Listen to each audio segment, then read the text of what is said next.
Hello guys, pakita ko sa yung ano guys, nag-ano yung biyanan ko ng ano ng palay sa ng hipag niya. Yan.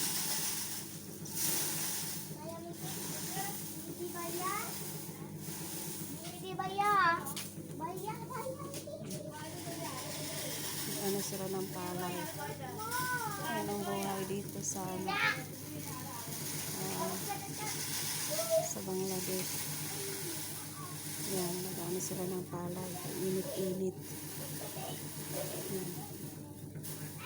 Nag-harvest ng palay. Ayun ako.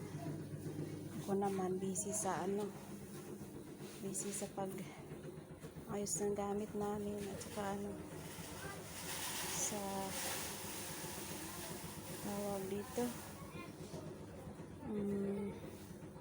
nagwawalis. Ang init dito guys, sobrang init, sobra. Yan sila. Kahanan ko ha, hindi lang ako makalapit kasi ano, magalit yung banantian akong lalaki. Fasting pa naman yan. Yan yung hipag ng asawa ko. Yan siya, nakatalikot.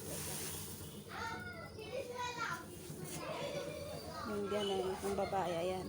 Yung ganan ang babae. Hindi ko lang yan focus kasi baka may magalit sa akin.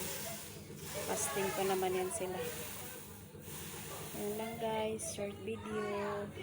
Please like and share para naman makaraos ako sa pangailangan ko sa ano, financial, as in walang wala.